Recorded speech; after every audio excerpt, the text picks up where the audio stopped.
इधर जब मैया रोने लगी है तो कहने लगी बेटा अब मैं क्या करूं, तुम्हारे बगैर मेरा क्या हाल होगा, मैं क्या करूं।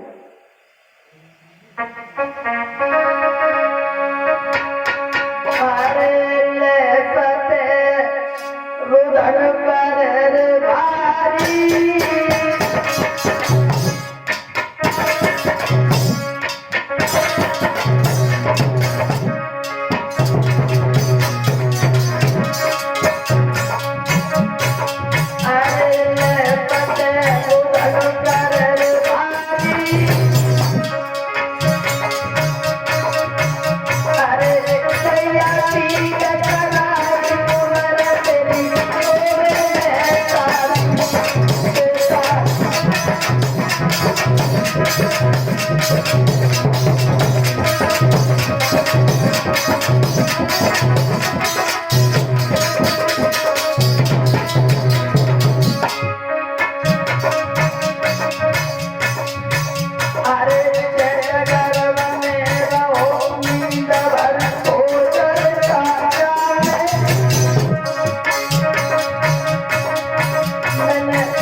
पुत्र मैं तुम्हारे बगैर नहीं जीवित रहूंगी। ये क्या हुआ बेटा, इधर माली जब आया है, माली आकर कहने लगा कहने पर करो इस पुत्र को ले जाओ, उसे सर्प ने टपा है, नहीं तो इसकी लहर फट जाएगी। पुत्र को उठा लेती है, रोती जा रही है, कहीं छाती से लगाती है, कहीं माथे पर चुम्मा लेती है, भैया रोती ही जा रही है।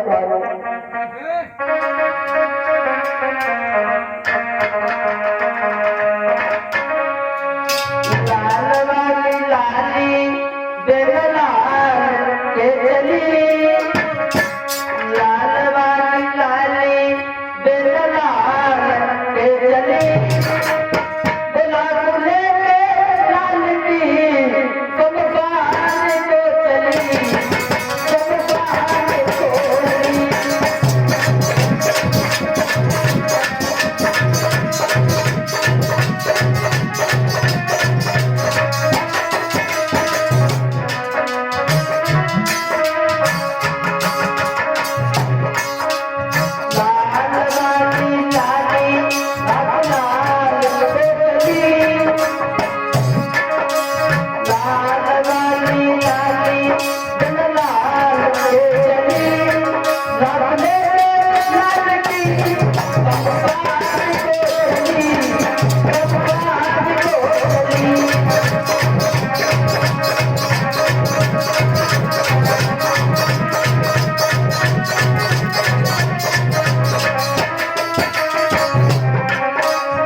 है तो वहां पर रख लिया है, लकड़ियों को ढूंढने लगी, एकत्रित करने लगी, वहां पर हरिश्चंद्र आ गए।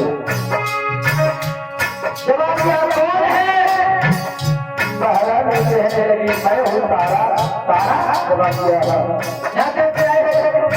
जवाब दिया है ये तुम्हारा पुत्र है, पत्थर कट लिया, ये खत्म हो गया। जवाब दिया खत्म हो गया। हाँ जवाब जब खत्म हो गया तो मैं क्या करूं? जब तक घर नहीं मिलेगा तब तक यहाँ पर बालक नहीं मिलेगा। जवाब दिया मेरे कोई रानी नहीं है, कोई हमारे कोई नहीं है, ना कोई मेरा पुत्र है। कहती तारा कहा कि तारा कौन है? तारा रानी अपने धर्म के कारण तारा हो गई आज रानी।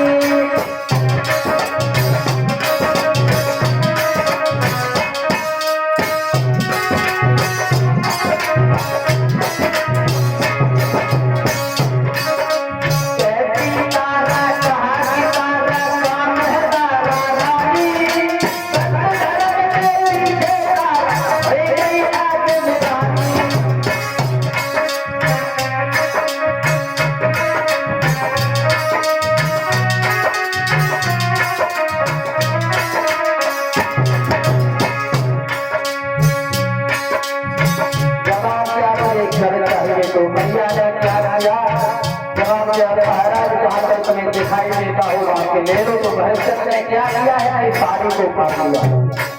तो भैया साड़ी पहने हुई आधी साड़ी को काट लिया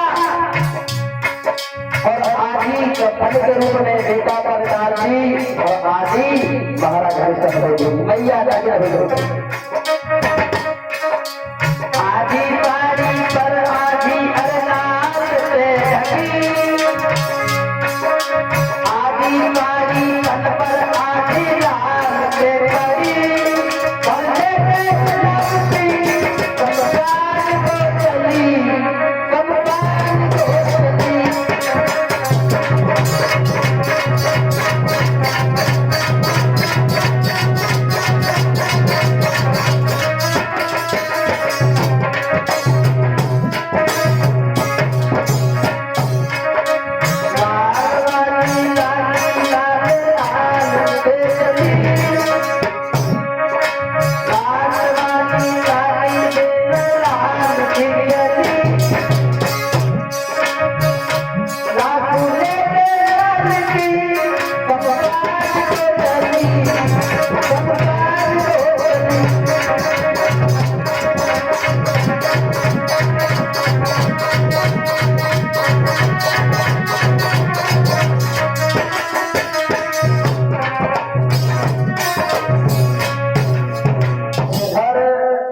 जब मैया रोटी हुई जा रही है, बेटा को कहीं बैठ जाती है रास्ते में, बेटा की गोदी, बेटा का सिर अपनी गोदी में रख लेती है, पुचकार की है, आंखों से आपकी धार बह रही है। बेटा इधर हरिश्चंद्र ने कहा है कौन है? जवाब दिया मैं हूँ तुम्हारी पत्नी तारा।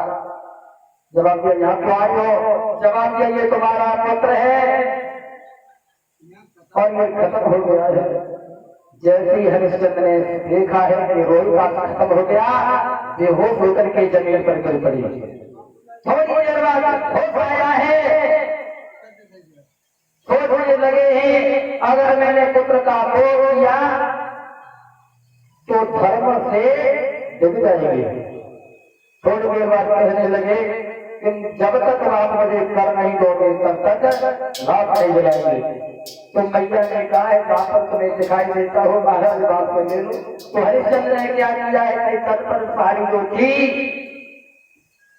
जो तारा ने आधी साड़ी को उखाड़ करके पुत्र का कफन बना दिया था, आधी साड़ी मैया अपने तन को ढके हुए थी, तो हरिश्चंद्र ने वही खींच ली।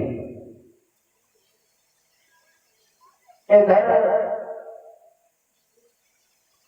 माली समझाने लगा है बहन कब तक रोटी लाओगी?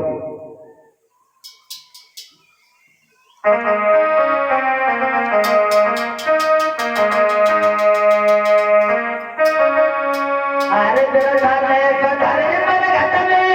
और बेटा मेरो नहीं नारी हमार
क्या व्यर्थ में लाई हो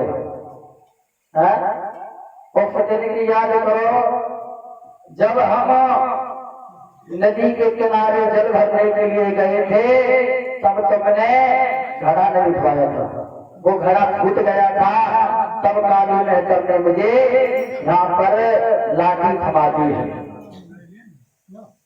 उस दिन वहां पर पंडकानी लग रही थी वो घड़ा जो मैं उठवाना चाह रहा था वो काली मेहतर का था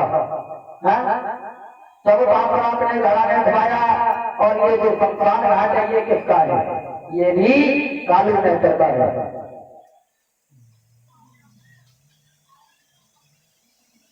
सारा कहने लगी है महाराज ये पुत्र आपका है महाराज कुछ तो सोचो ये इकलौता पुत्र है और इतनी निधराई मत करो महाराज क्योंकि इसकी लहर फट जाएगी महाराज और कहने लगी था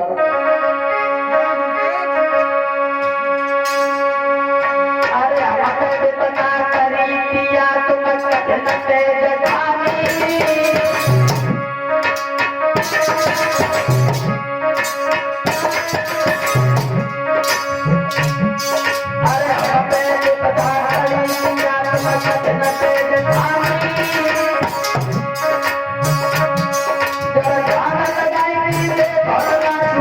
Yeah.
जहाँ पर तुम्हें कफन दिखाई दे कफन ले लो। आधी साड़ी मैया ओढ़ी थी, साड़ी को झटका दिया, अपने हाथ में कर ली और लकड़ियों को कचरा किया है। मैया ने बुरी तरह से रोटी जा रही है, लकड़ियों को कच्ची करती जा रही है और मैया अपनी लाला को गोदी में रख करके कुछ मारती है। इधर मैया जब रोहिदास का अंतिम संस्कार किया है तो मैया बिल्कुल निवस्त थी। लज्जा के कारण भाग करके एक मंदिर में, सती के मंदिर में पहुंच करके बेहोश होकर के मैया गिर पड़ी और जब बेहोश होकर के गिर पड़ी इधर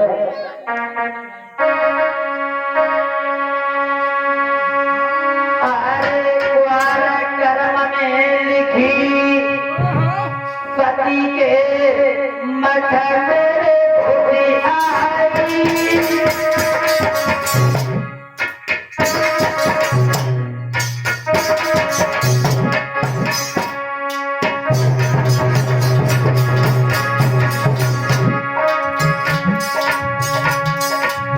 मैया जाकर के जो मंदिर में हो गई।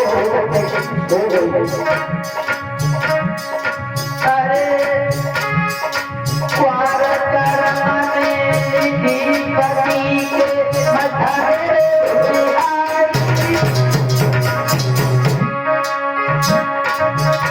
अरे तू कभी आई गई मैया, अरे तू कभी आई गई हो गई सदा की मारी।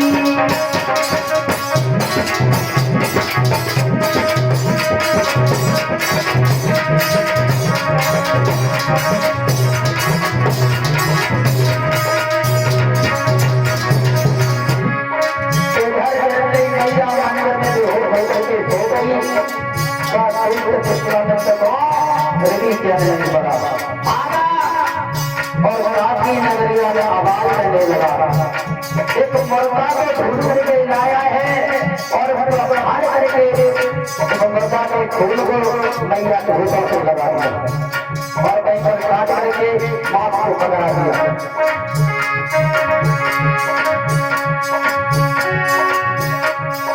अरे करी फिर मुनिवर ने चोरी, अरे करी फिर मुनिवर ने चोरी। कोई काल कले सुनाए कुंवर कछु नरकन की होरी।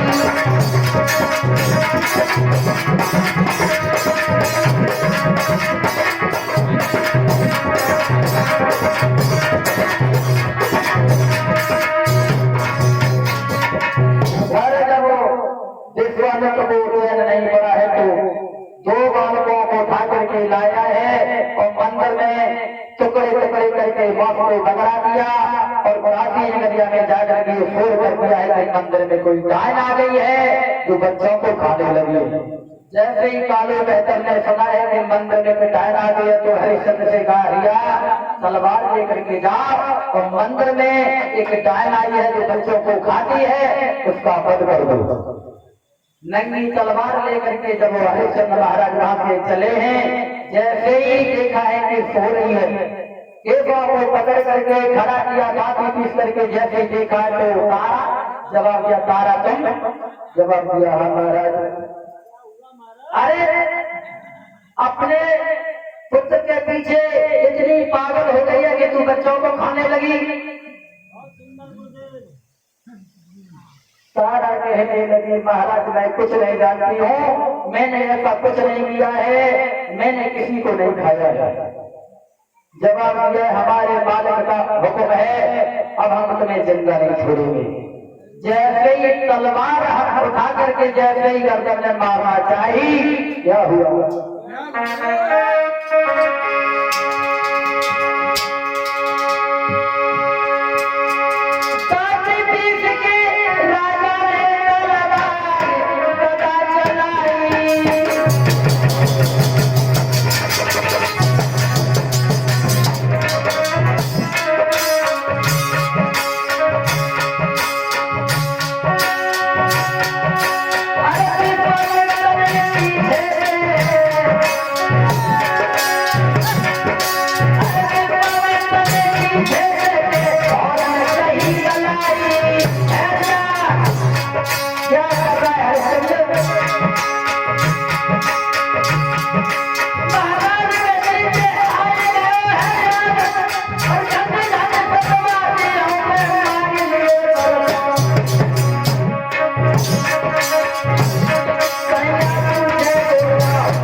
ने पीछे से आकर के चलाई तो पकड़ लिया, ठहर जाओ हरिश्चंद्र, क्या कर रहे हो? और जैसे ही हरिश्चंद्र ने पीछे बढ़ करके देखा गुरुदेव आप, जवाब दिया हाँ। इस वक्त जवाब दिया हाँ, जवाब दिया है आप यहाँ पर क्या आए हो? जवाब दिया हरिश्चंद्र हम तुमसे बहुत प्रसन्न हैं, तुमने अपने सच को नहीं छोड़ा, धर्म को नहीं छोड़ा, और ये तो तुम्हारी परीक्षा थी। तारा वहां पर तारा ने कहा है कि प्रभु की ये कैसी परीक्षा है, हमारा बेटा भी चला गया। विश्वामित्र कहने लगे अपने बेटा को, आवाज दो, तुम्हारा बेटा फौरन आ जाएगा। जैसे ही आवाज लगाई तो मैया मैया कह करके रोहित आ गया। हरिश्चंद्र हाथ जोड़ के कहने लगे प्रभु कोई बात नहीं है, आज तुमने सचमुच में हमारी परीक्षा ली है, और प्रभु ऐसी परीक्षा कलयुग में किसी व्यक्ति की मत लेना, नहीं तो विनाश काल हो जाएगा। हमारी परीक्षा ली है, आगे जाकर के ऐसी परीक्षा किसी की नहीं लेना प्रभु। अगर आशीर्वाद दिया है, तारा से कहा है कुछ वरदान मांगने के जवाब दिया है कि मुझे कुछ नहीं चाहिए, जब जब मैं पृथ्वी पर जन्म लूं तब तक मुझे यही पुत्र और यही पति मुझे मिले। विश्वामित्र ने कहा ठीक है ऐसा ही होगा। इधर रोहितास और रानी तारा और महाराज हरिश्चंद्र को जब अयोध्या का राजा बनाया है, इधर रोहितास को राज देकर के महाराज हरिश्चंद्र और महारानी तारा जंगल में भजन करने के लिए चली गई। इधर रोहित के वंश में, इसी रोहित के वंश में जब रोहित का विवाह हुआ तो इनके पुत्र का नाम हरित, और हरित के चंद्र के सदैव, और सदैव के विजय, विजय के भरुक, और भरुक के वक्र, और वक्र के बाहुक। और महाराज बाहुक से दुश्मनों ने राज्य छीन लिया, बाहुक से दुश्मनों ने राज्य छीन लिया और बाहुक को निकाल दिया। तो पत्नी को लेकर के जंगल में भजन करने के लिए चले गए। और जब समय आया है तो जंगल में बाहु की मृत्यु हो गई, तो महारानी उनके साथ पति होना चाहती थी। जब महारानी पति होना चाहती थी तो संतों ने आकर के महारानी को रोक लिया कि तुम्हें ऐसा मत करो, तुम्हारे गर्भ में एक बालक पल रहा है, अगर तुम पति हो जाओगे तो ये बालक खत्म हो जाएगा, पाप होगा। तो महारानी को रोक लिया है। और जब समय आया है तो महारानी के गर्भ से एक बालक ने जन्म लिया जिसका नाम रखा सगर। और जब सगर नाम रखा है तो सगर के दो साधु हुए हैं।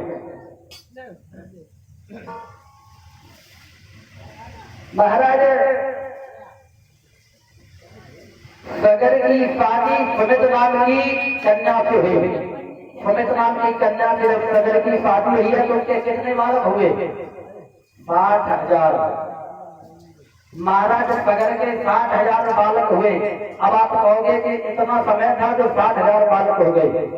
ये 60,000 बालक महारानी के गर्भ से नहीं थे, ये 60,000 बालक महारानी के गर्भ से नहीं थे।